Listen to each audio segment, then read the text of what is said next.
Bismillahirrahmanirrahim. Assalamualaikum warahmatullahi wabarakatuh. Bismillah, alhamdulillah, wassalatu wassalamu ala rasulillah Nabiina wa maulana Muhammadin ibni Abdillah wa ala alihi wa sahbihi wa man tabi'ahu wa nasarahu wa wala, amma ba'du. Hadirin jamaah, Bapak Ibu yang dirahmati Allah, kajian kita pada kesempatan yang berbahagia di pagi hari ini setelah kita menyelesaikan sholat subuh berjamaah akan membahas terkait antara mukjizat dengan ilmu pengetahuan modern. Judulnya begitu Pak, antara mukjizat dan ilmu pengetahuan modern. Kenapa pembahasan ini kita angkat? Karena ya beberapa hari belakangan ini kita umat Islam banyak yang memperingati Isra Mi'rajnya Nabi Muhammad sallallahu alaihi wasallam. Dan peristiwa itu kemudian dirayakan dengan cara di negeri kita ya Pak, dikasih tanggal merah gitu Pak. Itu perayaan yang paling membahagiakan adalah jadiin aja tanggal merah, udah seneng tuh Pak orang-orang. Gak usah bikin kegiatan, yang penting tanggal merah, silakan bikin kegiatan masing-masing. Tetapi kalau di masa Nabi sendiri, memang Isra Mi'raj itu tidak dibikin jadi perayaan. Kenapa? Karena kasusnya memang beda ya. Di masa Nabi itu peristiwa Isra Mi'raj itu tidak ada yang tahu, tidak ada yang melihat, tidak ada yang menyaksikan.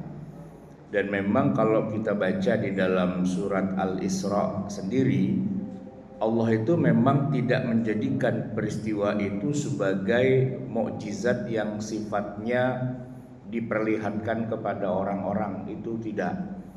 Karena begini Pak ya, mukjizat itu kan beda-beda jenisnya. Ada mukjizat yang sifatnya adalah untuk membuat orang nggak bisa berkutik. Jadi kalau Allah perlihatkan mukjizatnya itu pada nabinya, maka orang-orang kafir yang nggak mau beriman tuh jadi berbalik jadi beriman karena melihat sesuatu yang ajaib yang tidak bisa mampu mereka untuk melawannya begitu. Ya contohnya katakanlah yang gampang, mukjizat yang terjadi pada Nabi Musa dengan dijadikan tongkatnya berubah jadi ular yang besar, makan ular-ular yang kecil, dan ular-ular kecil itu kan hasil kekuatan sihir para penyihir. Nah, dengan diperlihatkan kekuatan yang luar biasa kayak gitu, penyihir-penyihirnya pada taubat Pak, pada masuk pada ikut agama Nabi Musa alaihissalam. Itu ada yang model kayak gitu. Jadi memang untuk diperlihatkan. Tapi nanti ada juga mukjizat yang nggak diperlihatkan, hanya untuk konsumsi pribadi aja. Nah yang Isra Mi'raj ini Pak, sebenarnya hanya buat konsumsi pribadi Nabi. Karena kalaupun mau dijadikan sebagai cara biar orang pada tambah beriman itu sebenarnya malah nggak terjadi, malah terbalik. Ketika Nabi cerita tadi malam saya begini-begini, orang-orang musyrikin Mekah nggak ada yang percaya, malah semakin ingkar, malah semakin jauh. Nah makanya di dalam Al-Quran disebutkan linuriyahu min ayatina. Ini peristiwa Isra ini kami perlihatkan untuk dia, linuriyahu, agar dia bisa melihat dia ini siapa, hamba Allah Nabi Muhammad sallallahu alaihi wasallam. Kan bunyi ayatnya adalah subhanalladzi asra bi'abdihi. Maha sucilah Allah yang telah memperjalankan di malam hari pada hambanya. Abdihi itu hambanya Nabi Muhammad. Lailan pada malam hari, minal masjidil harami ilal masjidil aqsa, dari masjidil haram ke masjidil aqsa, alladzi barakna haulahu, yang sudah kami berikan keberkahan di antaranya, linuriyahu min ayatina, agar kami perlihatkan kepada dia tanda-tanda kekuasaan kami. Jadi bukan untuk diperlihatkan kepada orang lain. Makanya mukjizat Isra Mi'raj ini Pak sebenarnya agak merugikan gitu kalau diceritakan ke orang-orang. Kenapa? Udah pasti nggak ada yang percaya. Kan memang juga nggak ada yang lihat. Bahkan nggak usah ke orang kafir, ke sesama kaum muslimin, para sahabat Nabi saja banyak yang pada puyeng juga itu Pak kalau diceritain peristiwa itu. Paling ada satu-satunya Abu Bakar yang beliau punya pernyataan unik ya, makanya beliau dikasih gelar As-Siddiq, yang membenarkan gitu ya. Karena apapun yang Nabi cerita itu dia langsung udah pasti benar dah gitu. Walaupun mungkin secara akal, secara logika nggak paham juga sih bagaimana hal itu bisa terjadi ya. Tapi karena ini yang ngomong Nabi, oh ya sudahlah gitu. Kita nggak pakai apa istilahnya dipertanyakan lagi bagaimana ya, kayak apa gitu-gitu, nggak ditanya-tanya lagi, udah pokoknya bener lah begitu. Dan nampaknya sih Pak buat kita kaum muslimin gitu ya, kita ukuran keimanan kita kepada Nabi Muhammad tuh ya membenarkan apa enggak peristiwa Isra Mi'raj itu ya kan. Walaupun istilah kata nggak nyambung, kita nggak paham, nggak, orang bilang kagak masuk akal, agak logis, macam-macam lah gitu ya ungkapan-ungkapannya. Ya memang tidak masuk akal, namanya juga mukjizat. Ya kalau masuk akal mah jatuh-jatuhnya bukan mukjizat. Kalau bisa dijelaskan secara sains begini ya berarti bukan mukjizat karena kita bisa bikin Pak, kita bisa bikin. Makanya begini Pak, kalau yang Isra-nya dari Mekah ke mana itu Baitul Maqdis ya, sebenarnya kalau secara teknologi kan sudah terjawab itu Pak. Mungkin dan bisa kita melakukan yang sama kayak Nabi Muhammad dari Masjidil Haram ke Masjidil Aqsa bolak-balik dalam satu malam tuh bisa Pak sekarang ini. Sangat bisa. Kenapa? Karena jaraknya kalau kita ukur nih ya di Google Maps gitu ya, dari Mekah ke Palestina ke Masjidil Aqsa itu kurang lebih jaraknya 1.200 km. 1.200 Pak. Kalau kita tol Trans Jawa nih sampai Surabaya kan 740 km. Kalau lempeng terus nanti sampai Banyuwangi itu mungkin hampir 1.000 lah gitu ya. Kurang tahu saya. Tapi kalau 1.200 berarti nyebrang tuh Pak, udah Bali, mungkin Lombok lah begitu kira-kira, atau Bima gitu ya. Itu Pak kalau kita naik pesawat ya 1.200 km itu ya nggak sampai 2 jam, 1,5 jam lah paling-paling itu ya, tanpa transit gitu ya. Artinya kalau kita mau jelasin secara sains, secara teknologi hari ini itu kejawab sebenarnya. Yang Isra-nya ya kan, karena terbang dari Mekah sampai ke Palestina 1,5 jam, sampai sana balik lagi ke Mekah bisa kalau pakai teknologi zaman sekarang. Tapi kalau di zaman itu kan emang nggak masuk akal Pak, karena perjalanan biasa orang gitu ya, naik kafilah dagang gitu, tembus dari Mekah kan lewatin Madinah, lewatin apa gitu kan, sampai Palestina itu paling nggak sebulan itu Pak perjalanannya. Nah kalau Nabi bilang dalam satu malam ke Palestina bolak-balik, emang nggak masuk akal. Memang pada kafir Pak ya, yang orang-orang kafir tuh kafir lah, makin jauh mereka. Yang orang kafir udah dikit lagi masuk Islam pun jadi kagak jadi masuk Islam tuh gara-gara Nabi cerita kayak gitu. Nggak masuk akal masalahnya. Nah tetapi Pak, walaupun sains kita sekarang sudah sangat maju, cuman ini masalahnya bukan masalah jarak sih Pak sebenarnya. Nabi itu Isra dan Mi'raj itu bukan kemana, tapi yang lebih utama itu mau ketemu siapa. Ini yang jadi masalah sebenarnya, yang sains modern pun juga nggak bisa jawab. Maksudnya nggak bisa dilaksanakan gitu. Walaupun mungkin secara apa ya, secara teori mungkin saja, tapi secara praktek kita nggak bisa. Karena waktu Nabi ke Palestina itu Masjidil Aqsa Nabi kan ketemu dengan para nabi dan rasul yang sudah lewat masanya. Ketemu di situ dengan Nabi Isa. Kan jaraknya dengan Nabi Muhammad 600 tahun lebih. 600 tahun, dan Isa sudah nggak ada di situ sebenarnya. Beliau diangkat ke langit kan. Ketemu juga dengan Nabi Musa. Isa ke Musa itu mundur Pak, kurang lebih ya 1300 tahun jarak waktunya. Ketemu juga dengan Nabi Ibrahim alaihi salam. Nah, itu kalau para sejarawan sih memperkirakan ya, diperkirakan Nabi Ibrahim itu sekitar ya 2000-an tahun lah sebelum Masehi. Jadi jauh tuh Pak jaraknya. Justru dari Nabi Muhammad ke Nabi Isa cuma 600. Tapi dari Nabi Isa ke Nabi Musa udah 1300. Kalau ke Nabi Ibrahim udah 2000. Itu kan tokoh-tokoh yang ada dalam sejarah, yang mana masanya sudah lewat, orangnya sudah mati dikubur. Nabi Ibrahim udah meninggal. Ya, ada makamnya gitu. Hebron itu di Al-Khalil, Hebron itu makamnya Nabi Ibrahim. Nabi Musa juga udah wafat gitu. Nabi Isa ya kita nggak bilang udah wafat ya, walaupun ada ayat Quran inni mutawaffika wa rafi'uka ilayya gitu ya. Pokoknya udah pada nggak ada lah tokoh-tokoh itu, ya kan? Nah, pertanyaannya adalah bagaimana kita bisa menjelaskan kok Nabi Muhammad ketemu dengan orang yang berada di timeline yang berbeda-beda.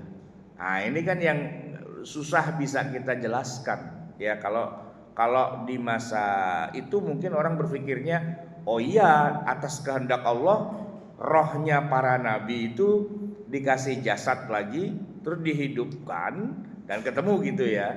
Itu kan logika yang mereka lakukan tuh kurang lebih seperti itu. Walaupun sebenarnya nanti juga ada masalah yang nggak akan terjawab, yaitu ketika Nabi Muhammad SAW setelah bertemu dengan Allah di Sidratil Muntaha juga diajak tur ke dalam surga dan ke dalam neraka. Nah, masalahnya nih Pak, sewaktu Nabi tur itu bukan cuma lihat bangunannya surga doang, tapi melihat aktivitas di dalamnya.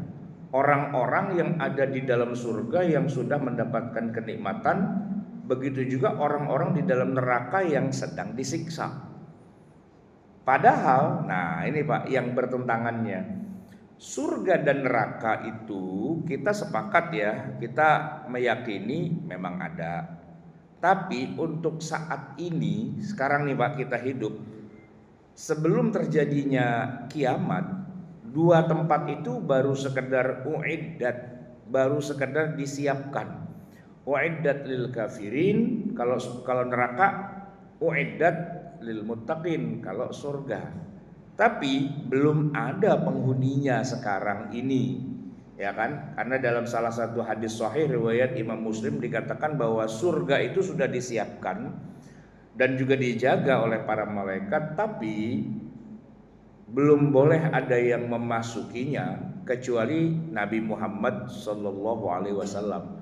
Beliaulah istilahnya kalau dalam bahasa pesawat itu ya, first passenger gitu, penumpang pesawat pertama yang paling mulia yang masuk duluan. Nah, Nabi Muhammad sendiri pada saat Isra Mi'raj itu kan masih hidup, belum meninggal, ya kan? Dan juga belum kiamat. Belum ada manusia dibangkitkan, kemudian dikumpulkan di padang mahsyar, kemudian ada mizan, ada siratal mustaqim dan sebagainya. Belum ada kan? Maka belum ada rombongan orang masuk surga, rombongan kan belum terjadi sampai sekarang ini, kecuali setelah kiamat. Pertanyaannya adalah, lah Nabi masuk ke dalam surga ngelihat ada banyak orang di situ, masuk ke dalam neraka ngelihat banyak orang di situ. Pertanyaannya adalah, ini surga betulan apa bohong-bohongan? Neraka betulan apa neraka-nerakaan? Gitu. Kalau cuman surga bohongan, surga bohong-bohongan, ya nggak harus pakai mukjizat sih sebenarnya. Kenapa? Ya itu kan cuman show unit doang gitu ya. Nah, itu yang jadi bahan pertanyaan. Bagaimana menjelaskan kok bisa Nabi masuk ke dalam neraka yang udah ada penghuninya, yang masuk ke dalam surga yang sudah ada penghuninya. Jadi dua pertanyaan besar itu Pak yang tidak terjawab secara katakanlah teknis gitu ya. Namun, nah ini yang menarik Pak. Kita hidup di zaman sekarang, di zaman kemajuan teknologi, ya kan? Memang teknologi itu berkembang pesat luar biasa. Sesuatu yang dulunya dianggap mustahil, kemudian ternyata sudah tidak mustahil lagi dan betul-betul nyata bisa kita gunakan, bisa kita praktekkan langsung. Contoh nih Pak ya, yang sederhana saja dulu kita bicara tentang hukum fisika yang paling dasar.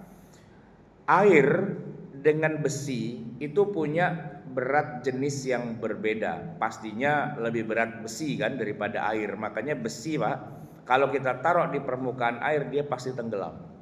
Nah fisika paling dasar itu Pak, itulah difahami oleh bangsa manusia sejak zaman dulu.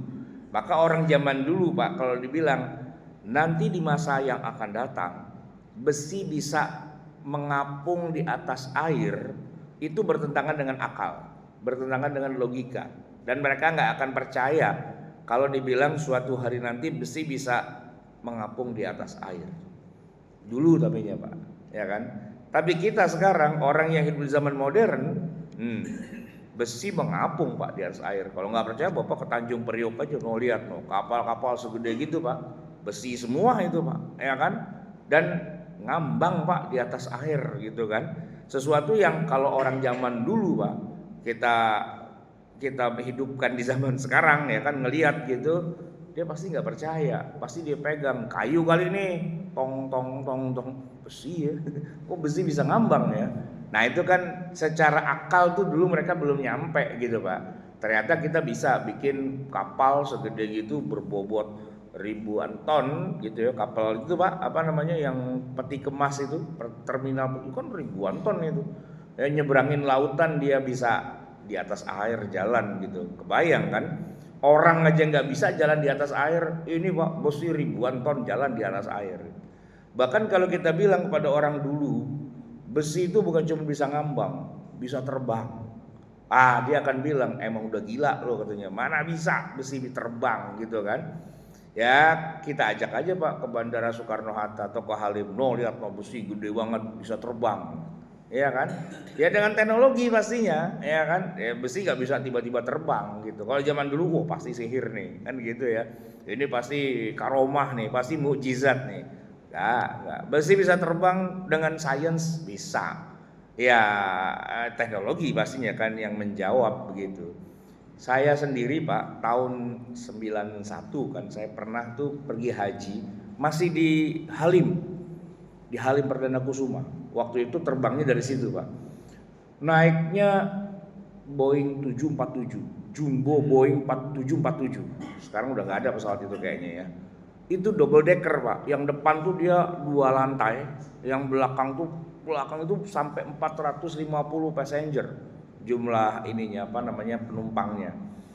Dan karena naiknya dari Halim Pak kan nggak ada itu ya, nggak ada Garbarata itu nggak ada. Jadi kita jalan kaki tuh Pak dari terminalnya itu ke pesawatnya jalan gitu. Jadi pas kita sampai di bawahnya pesawat, saya lihat ke atas, gede banget di pesawat gitu, gede banget gitu kan. Naik tangganya itu tinggi banget itu Pak, ya kan. Saya deketin rodanya itu, ya Allah, 2 kali lipat dari tingginya saya tuh rodanya, gede banget itu. Dalam hati saya, emang bisa nih pesawat terbang? Itu Pak, perasaan saya aja sih Pak. Emang bisa terbang nih pesawat segede gini gitu kan. Dan saya lihat penumpangnya, ya Allah bereron Pak, ampus Allah banyak banget ini. Ini bisa terbang apa enggak nih gitu kan. Perasaan gitu Pak. Ya walaupun secara logika ya bisa lah emang pesawat pada terbang kan. Cuman saya ngalamin langsung di situ, saya aja kayak deg-degan gitu. Aduh bisa terbang enggak ya gitu. Udah gitu Pak, saya masuk ke dalam kabin kan. Saya dapat kursi kebetulan pas nempel sama jendela gitu. Jadi begitu saya lihat tuh, saya di sebelah kanan ya, sayap sebelah kanan. Bentangan sayapnya tuh Pak panjang banget, nggak pakai tiang kan, bentangannya itu lebar banget gitu kan. Itu Pak begitu pesawat take off kan dia ngambil ancang-ancang tuh, gitu kan. Goyang Pak itunya itu ujung sayapnya keplek. Ya Allah saya bilang copot dah nih gitu ya. Perasaan saya gitu Pak. tapi dia bisa terbang ternyata. Saya pegangan kencang banget, ya Allah bisa terbang nih. Ini masanya gini, kalau kapal capung biarin dah gitu ya. Ini kapal segede gini Pak, ribuan ton itu, kok bisa terbang gitu kan? Tapi emang terbang betulan. Ya buktinya saya bisa sampai Mekah, saya bisa pulang haji gitu, pulang pergi, naik pesawat ribuan ton. Kalau saya nggak ngalamin sendiri, agak susah juga kan percaya. Apalagi kita cerita sama orang zaman dulu, dibilang musyrik kita, mana ada besi bisa terbang, gitu kan. Tapi dengan teknologi kan semua bisa terjadi. Ya walaupun upaya umat manusia untuk bisa bikin pesawat terbang itu gagalnya itu berkali-kali, ya kan, berkali-kali sampai pada tingkat itu melakukan berbagai macam R&D gitu ya, research and developmentnya itu banyak lah, banyak jatuh korban udah banyak. Tapi pada akhirnya pencapaian manusia bisa terbang gitu Pak. Maka terjawab itu yang dari Mekah ke Masjidil Aqsa, yang dulu orang nggak percaya, lama-lama bisa ternyata. Walaupun berarti bukan berarti itu nggak mukjizat ya, tapi kita secara logika oh iya bisa gitu Pak. Cuman yang masih nggak nyambungnya adalah tadi Pak, perjalanan ke langit yang ketujuh itu di sebelah mana kan kita juga nggak tahu kan, istilahnya cuma 7 aja begitu. Kalau dalam hadis Sahih Muslim disebutkan tuh kalau langit pertama ketemu dengan Nabi Adam, langit kedua ketemu dengan Nabi Isa, Nabi Yahya, nanti di langit ke-6 ketemu dengan Nabi Musa, di langit ke-7 ketemu dengan Nabi Ibrahim. Nah ini kan dua hal nih Pak. Pertama tokoh-tokohnya udah nggak ada. Yang kedua tempatnya tahu di mana gitu. Ya apakah di planet lain atau di galaksi yang lain atau apa gitu kan, itu kan tidak terdefinisikan begitu ya. Nah jamaah sekalian, yang ingin saya katakan tuh dalam hal ini adalah ketemu dengan para nabi dan rasul, dan juga masuk ke dalam surga dan neraka. Karena ini berada pada dua timeline yang berbeda kalau diukur dari nabi. Kalau ketemu para nabi dan rasul yang lain berarti itu mundur ke belakang. Sedangkan kalau masuk ke surga neraka berarti maju ke depan. Kalau di zaman sekarang ini Pak, walaupun tetap itu cuma teori ya, bahkan lebih banyak fiksinya. Teorinya ada dan memang secara teori dimungkinkan hal itu, tapi lebih banyak fiksinya sih, yaitu perjalanan menembus waktu, time traveling. Time traveling. Jadi begini Pak, ini secara teori fisikanya dulu, bukan fisika yang dasar. Kalau dasar kan masih Newton 1, Newton 2, Newton 3. Ini fisika yang udah agak menengah sedikit, mulai dari Albert Einstein. Teorinya begini, kalau ada satu benda bisa bergerak dengan kecepatan melebihi cahaya, maka benda itu akan mengalami relativitas waktu dibandingkan dengan benda yang diam. Secara lebih konkretnya adalah diibaratkan misalnya, ini cuma misalnya doang. Ada astronot terbang meninggalkan bumi dengan kecepatan melebihi kecepatan cahaya secara teori. Kalau secara praktek belum ada Pak benda bisa bergerak dengan kecepatan melebihi cahaya, nggak ada. Karena kecepatan cahaya itu tinggi banget, 300.000 km per jam dalam ruang hampa. Anggap aja bisa gitu ya, anggap aja bisa. Maka akan terjadi relativitas waktu. Si astronot ini mungkin hanya akan mengalami waktu bagi dia cuma sehari, 2 hari, seminggu lah gitu ya. Begitu dia balik lagi ke bumi, bumi itu sudah mengalami perputaran waktu yang kalau dibandingkan dengan si astronot lebih cepat. Jadi begitu dia pulang, anaknya yang masih kecil itu Pak, itu udah jadi nenek-nenek gitu. Udah punya anak, udah punya cucu, dan si astronotnya masih muda gitu. Itu secara teori Pak. Tapi memang begitulah kalau kita belajar fisika yang udah agak kesenian, fisikanya Stephen Hawking gitu misalnya. Secara teori tapi. Nah kemudian dibumbui dalam film-film fiksi ilmiah, misalnya kayak Terminator gitu ya, kayak Interstellar dan sebagainya, itu fiksinya aja sih Pak, ya kan. Tapi kalau kita coba kait-kaitkan, ini sains nih ya, secara teori dengan cerita Nabi Muhammad mundur ke belakang, maju ke depan, kan rada-rada nyambung juga Pak. Walaupun kita tidak mengklaim bahwa Nabi itu adalah time traveler gitu ya. Kita nggak bisa bilang Nabi Muhammad tuh menembus waktu, mundur ke belakang, maju ke depan gitu. Tapi secara teori dasar itu bisa diakui, bisa diterima, walaupun ya tetap masih cuma teori saja. Sama dengan kita mengatakan di luar angkasa sana ada alien, makhluk cerdas apa segala macam, teorinya mungkin iya, tapi secara praktek ya enggak juga. Penemuan-penemuan kayak benda angkasa kayak UFO ya, itu mungkin banyak orang omongin, tapi secara ilmiah belum terbukti begitu ya. Jadi masih ya namanya juga teori. Tapi setidaknya kita jadi nyambung begini Pak. Oh, mungkin saja ya Nabi Muhammad ketemu dengan Nabi Adam mundur ke belakang, ketemu dengan Nabi Musa, ketemu dengan Nabi Isa dan sebagainya. Imma para nabinya yang ditarik ke zaman Nabi Muhammad, yaitu di Palestina gitu ya, atau Nabi Muhammadnya yang mundur ke zaman mereka. Bisa juga ya kan, dua hal itu dimungkinkan secara teori. Begitu juga ketika Nabi Muhammad masuk ke surga dan udah ada orangnya, ya secara teori bisa saja Nabi Muhammad itu memang maju ke depan, melewati zaman kiamat, melewati mahsyar, melewati apa, sudah ada di zaman surga neraka dan udah lihat orang-orangnya. Begitu juga masuk ke dalam neraka, lihat juga orang-orangnya sebagai ya orang yang menembus waktu dan balik lagi ke zamannya. Tapi itu lagi-lagi teori Pak. Teori itu ya nggak bisa dibilang benar, ya kan, asumsi saja gitu kan. Cuma begini Pak, buat kita yang belajar agama sekaligus belajar sains, ternyata lama-lama sains dan agama itu bisa ketemu juga sih, ya kan, bisa nyambung juga. Dan kalau ditanya bagaimana ya itu wallahu alam bisawab gitu ya. Tapi yang jelas kita tidak mendinai. Nah ini poinnya Pak. Tidak memungkiri bahwa Nabi cerita, saya ketemu dengan nabi-nabi terdahulu, saya ketemu dengan surga neraka di depan gitu. Kita nggak bisa bilang Nabi bohong, itu nggak boleh begitu. Kenapa? Ya karena inti dari iman kita adalah membenarkan apapun yang dikatakan oleh Nabi Muhammad. Nah, peristiwa Isra dan Mi'raj itu Pak, kan nggak ada yang lihat. Baik para sahabat ataupun orang kafir kan nggak ada yang lihat. Cuman bagaimana kita bisa tahu itu semua terjadi? Ya hadisnya sahih Pak. Ini kuncinya.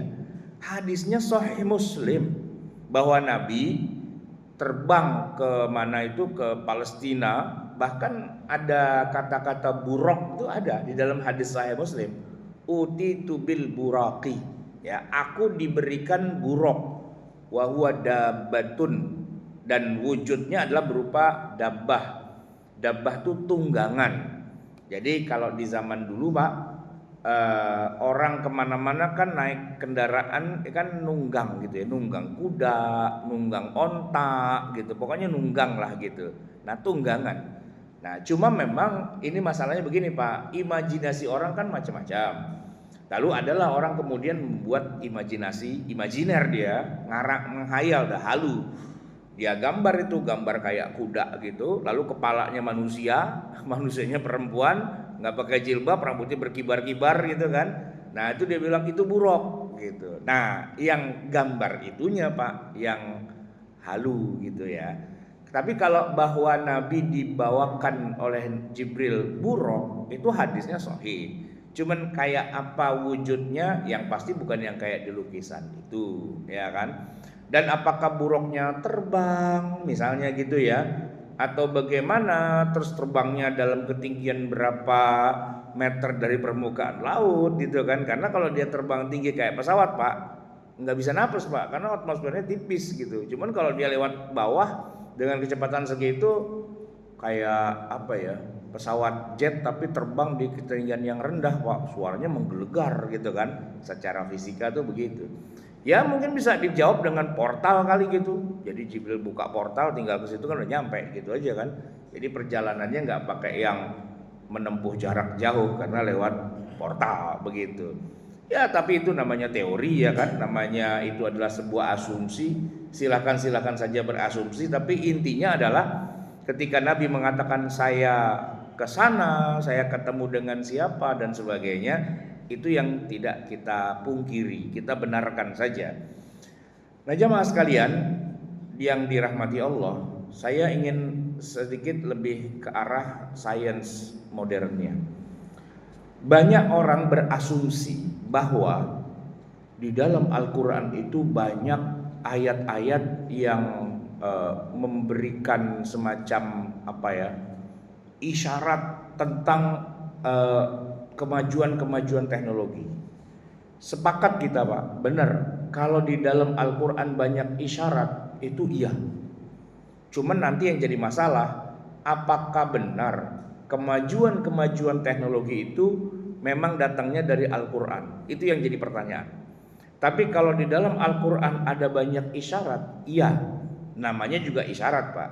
Contoh nih ya, tentang relativitas waktu. Contoh aja, kita kalau baca surat Al-Kahfi, ya Allah sudah menyebutkan di situ, ya kan, bahwa kisah mereka itu ajaba, ya ajaba, sesuatu yang di luar nalar, di luar kemampuan manusia berpikir, ajib gitu ya. Kenapa? Ya karena mereka tidak mengalami masa yang panjang dalam kehidupan mereka itu. Mereka hanya mengalami rasanya cuma tidur sehari atau kurang dari sehari. Begitu mereka bangun kan mereka bilang di antara mereka, kam labista, berapa lama kita ketiduran di sini? Qala labistu yauman au ba'dha yaum. Sehari atau ba'dha yaum, enggak sampai sehari lah, setengah hari gitu. Ya kan? Itu mereka tebak-tebakan, berapa ya lamanya kita gitu. Nah, terus satu-satunya yang membuat mereka akhirnya keluar dari gua kan lapar, Pak. Lapar ya. Nah, fab'atsu ahadakum biwariqikum hadhihi ilal Madinah. Utuslah satu orang di antara kita untuk turun ke kota. Falyanzur ayyuha azka ta'aman, cari mana makanan yang baik, ya, wal yatalattaf wala yusy'iranna bikum ahada. Tapi diam-diam saja, jangan menimbulkan kecurigaan, jangan sampai ada orang yang melihat kita sebagai pemuda yang lari masuk goa gitu Pak. Barulah mereka sadar bahwa mereka tertidur lebih dari 300 tahun, ya kan, setelah ketemu dengan masyarakat. Sesama mereka ketika mereka saling melihat temannya kan mereka enggak saling heran. Karena wajah mereka enggak berubah. Tidur selama 309 tahun itu tidak mengubah metabolisme tubuh mereka. Nggak bisa kan dijelaskan secara logika. Gimana? Kan harusnya tubuh mengalami proses terus itu semua. Ya satu-satunya yang bisa dijelaskan adalah teori relativitas. Relatif Pak. Boleh jadi mereka tidak mengalami 300 tahunnya itu. Mereka hanya mengalami ya sehari aja. Mereka doang tuh Pak ngalaminya sehari gitu kan. Cuman di luar mereka ngalaminya udah 300 tahun lebih gitu. Nah itu isyarat banyak Pak di dalam Al-Quran, ya kan. Nah cuma yang jadi pertanyaan tuh begini, apa benar semua kemajuan teknologi yang kita lihat di dunia sekarang ini itu memang gara-gara mereka para penemunya menjalankan Al-Quran? Itu jadi pertanyaan penting Pak, ya kan. Karena begini Pak, kita kebanyakan umat Islam selalu mengklaim, wah Al-Quran itu sumber ilmu pengetahuan, banyak isyarat di dalamnya dan sebagainya. Oke, emang kita sepakat, ya kan. Allah maha berilmu, maha mengetahui. Ada banyak ilmu yang dibenamkan di dalam Al-Quran walaupun cuma dengan isyarat-isyarat doang. Cuman yang jadi pertanyaan bukan itu, ya kan. Pertanyaannya adalah peradaban-peradaban yang pernah ada di sejarah manusia, peradaban Hammurabi, peradaban Romawi, Yunani dan sebagainya, kan katanya peradaban maju tuh kan semua. Pertanyaannya, apakah itu karena dari Al-Quran? Gitu Pak. Yang jelas kalau sebelum Quran turun kan pastinya enggak Pak, ya kan? Nabi Sulaiman misalnya bisa bikin istana megah begini begitu dan sebagainya. Ceritanya sih ada di Quran gitu. Tapi pertanyaan gini, kita balik. Emang Nabi Sulaiman bisa bangun kayak gitu gara-gara dia baca Quran? Lah kan Quran belum turun. Ya kan? Apakah kemajuan yang dilakukan oleh Nabi Sulaiman itu gara-gara baca Quran? Enggak dong jawabannya kan.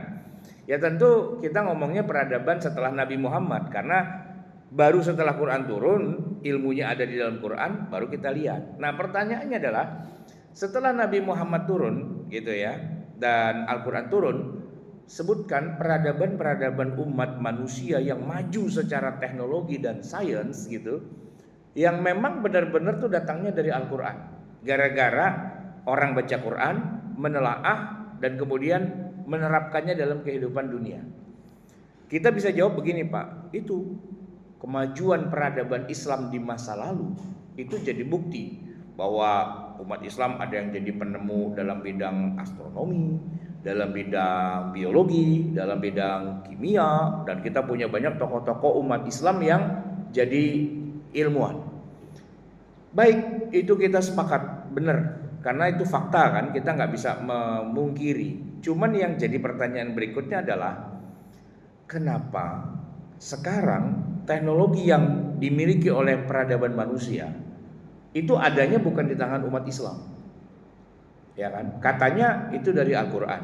Lah penemu Pak, kita kalau saya dulu sekolah SMA jurusannya A1 fisika, kita disuruh ngapalin banyak tuh nama-nama para penemu sains gitu kan. Ada Thomas Alva Edison lah, ada James Watt lah, ada macam-macam gitu kan.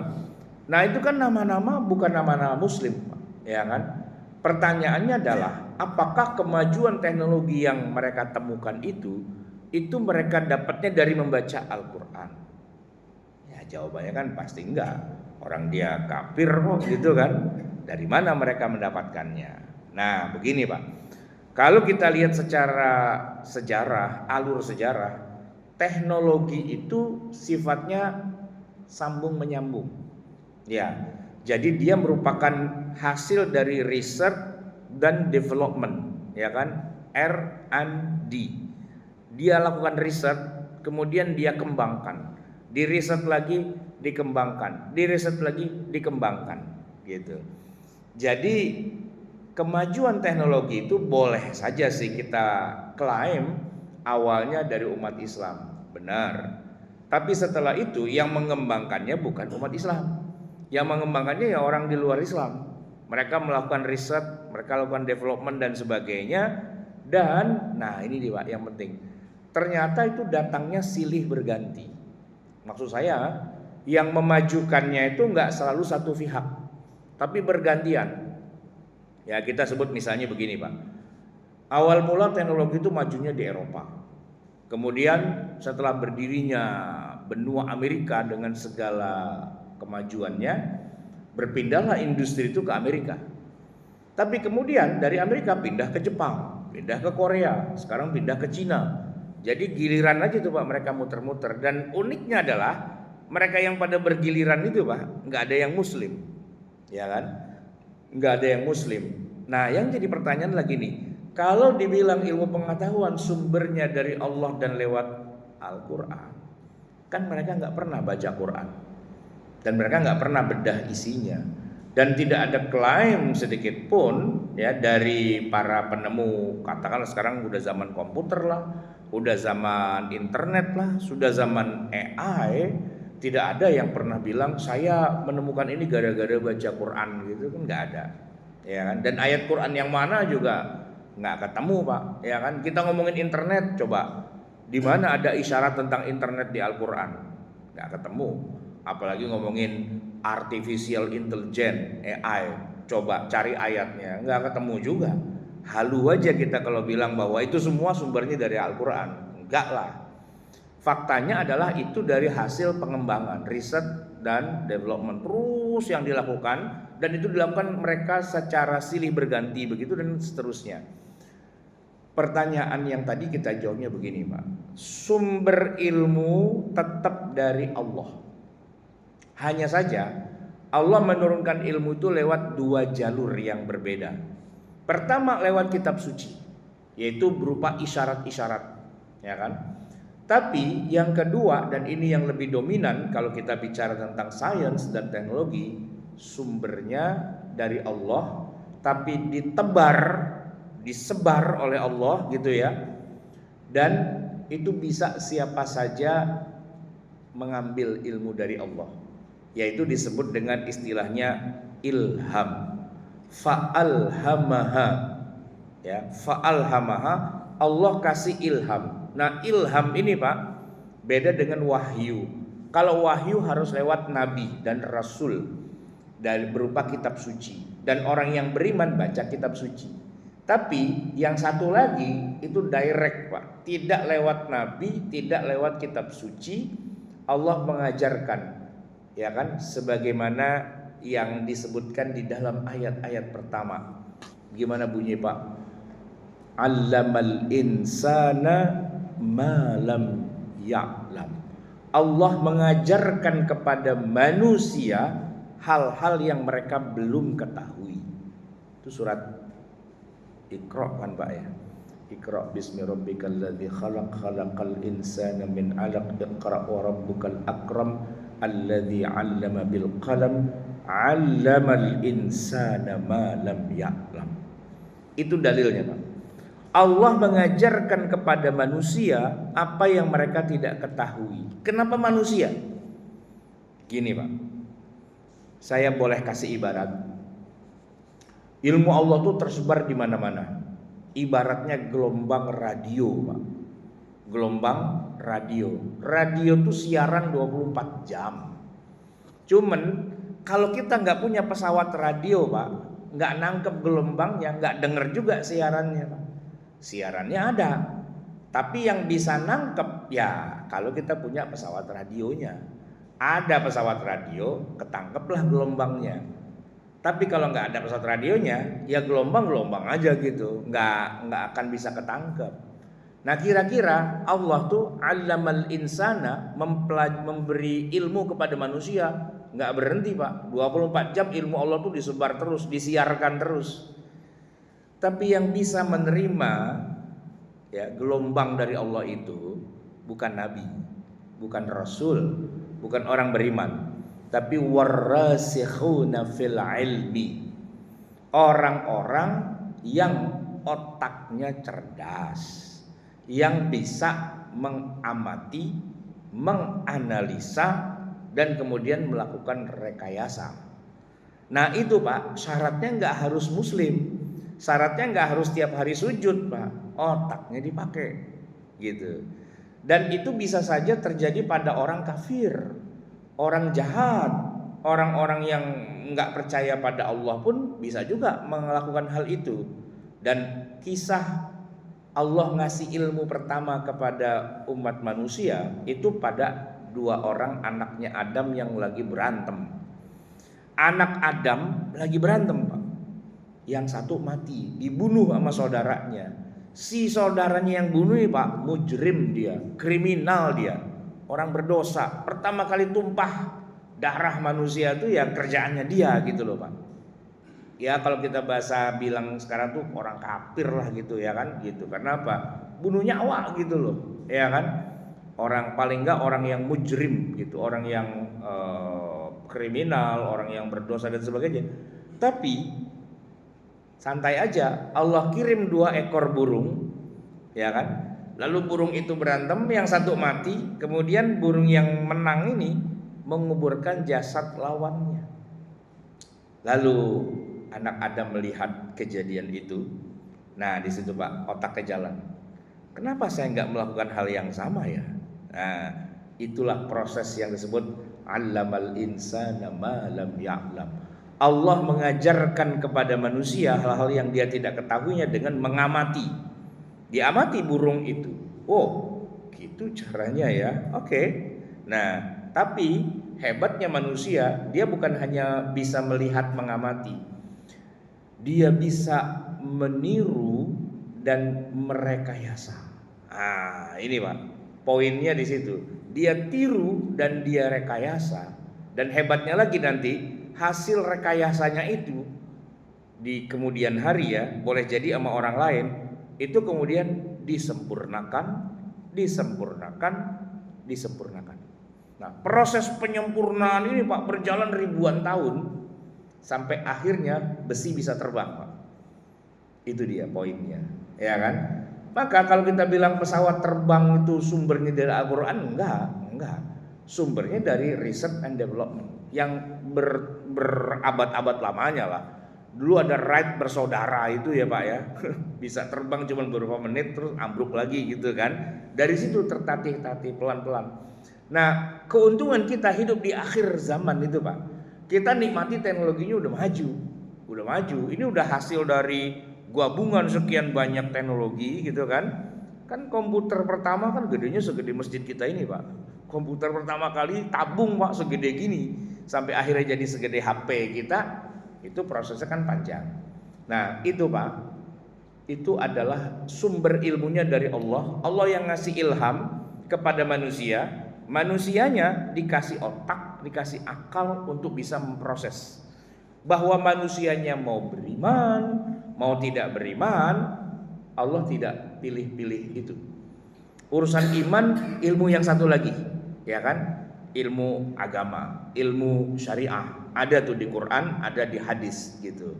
Makanya sekarang ini jadi lucu Pak, ada orang beriman tapi nggak ngerti teknologi, dan banyak orang ngerti teknologi tapi tidak beriman. Jadi kayak ada jarak dikotomi. Nah pertanyaan paling akhir, apa bisa orang beriman kayak kita ini menguasai teknologi? Jawabannya sangat bisa. Kenapa? Karena yang namanya teknologi itu kayak orang main bola Pak. Asal kita masuk lapangan, kita rebut bola, kita dapat gitu Pak. Tapi kalau kita cuma di pinggir lapangan nonton aja, cuma jadi komentator Pak, sampai kapanpun kita nggak pernah nendang bola. Namanya di lapangan, nama di pinggir lapangan jadi komentator, ya nyemplung lah ke sono, ya kan? Ibarat kata kena gebok ya harus siap gitu kan. Kalau kita turun ke lapangan, kita rebut bolanya, bisa. Dan itu yang terjadi, perebutan bola Pak. Dulu ya, yang namanya Amerika, dia punya pabrik mobil yang besar kan, ada GMC, ada apa itu namanya General Motor kan mereka punya. Lalu dikuasai sama Jepang, ada Honda, ada Toyota dan sebagainya. Lalu dikuasai oleh Korea, ada Ioniq ya kan, ada macam-macam. Lalu dikuasai oleh Cina gitu kan. Ya itu kan mereka ikut ke lapangan rebutan bola gitu Pak. Masalahnya sekarang kita bangsa-bangsa muslim ini ikut turun ke lapangan apa enggak? Itu masalahnya. Nah kalau kita cuma nonton doang di pinggiran ya nggak akan bisa. Kita jadi end user, jadi orang yang beli produknya saja gitu ya. Bahkan sekedar jadi end user saja, kadang-kadang di kita nih Pak, itu pun antipati juga. Itu produk kafir gitu Pak. Jadi nggak mau pakai. Kan masih banyak Pak orang Indonesia Muslim gitu ya yang gagap teknologi. Kenapa? Karena teknologi udah maju kemana-mana, dia masih jinggreng aja di situ Pak, kagak kemana-mana gitu kan. Lucu kan sebenarnya. Padahal kan seharusnya setidak-tidaknya kalaupun kita tidak terjun ke lapangan, minimal kita nonton, minimal. Jadi ikut euforianya gitu.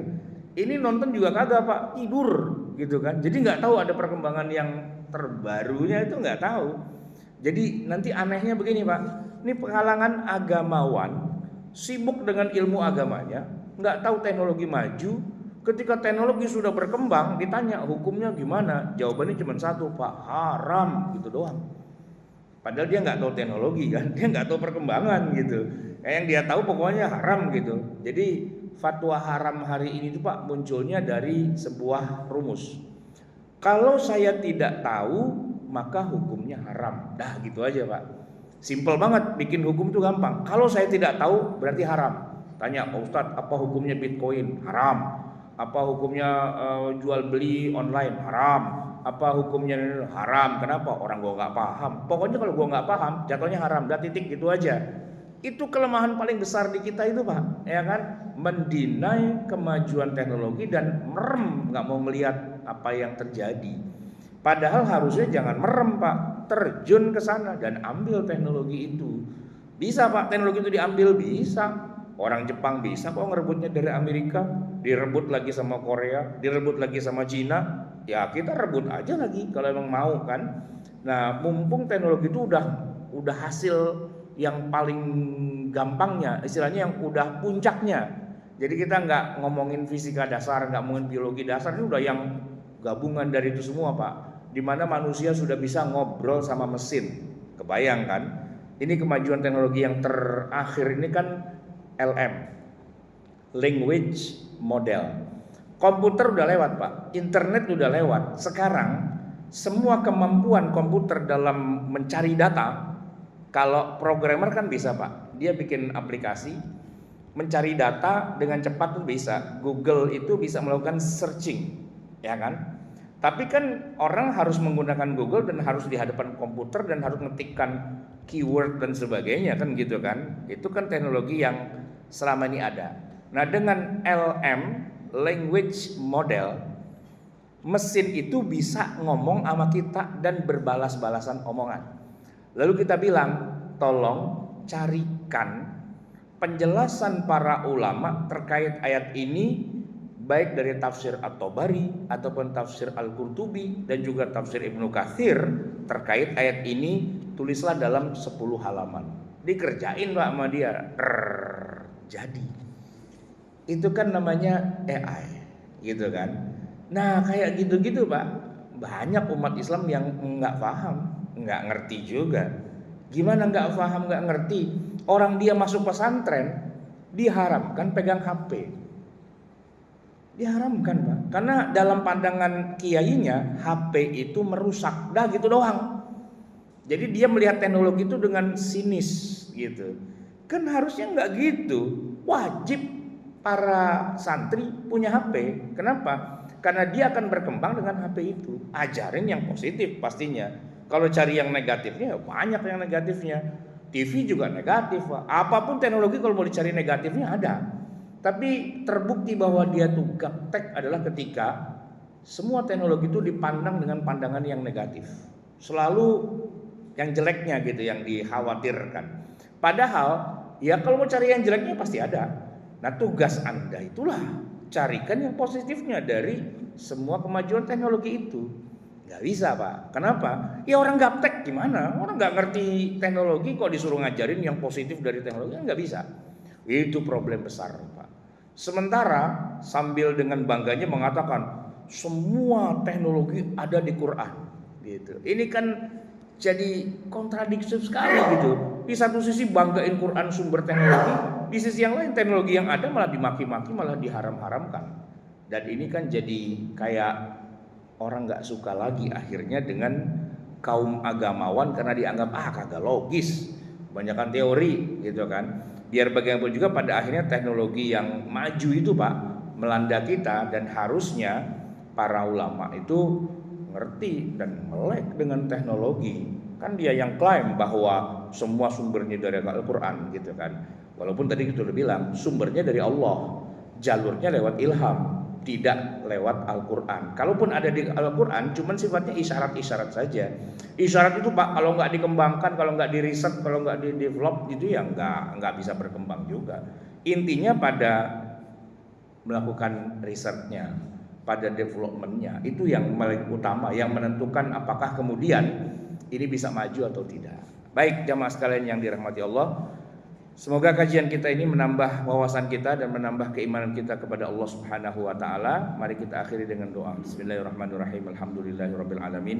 Hamdan yuwafi ni'amahu yukafi'u mazidah. Ya Rabbana lakal hamdu wa lakal syukru kama yanbaghi li jalali wajhika wa li 'azimi sultanik. Allahumma shalli wa sallim wa barik ala sayyidina Muhammad wa ala ali sayyidina Muhammad. Rabbana zalamna anfusana wa illam taghfir lana wa tarhamna lanakunanna minal khasirin. Rabbana amanna bima anzalta wa taba'na ar-rasula faktubna ma'asy syahidin. Rabbana la tuzigh qulubana ba'da idh hadaitana wa hab lana min ladunka rahmatan innaka antal wahhab. Rabbana atina fid dunya hasanah wa fil akhirati hasanah wa qina adzabannar. Sallallahu ala nabiyyina Muhammadin wa ala alihi wa sahbihi wasallam walhamdulillahi rabbil alamin. Wassalamualaikum warahmatullahi wabarakatuh.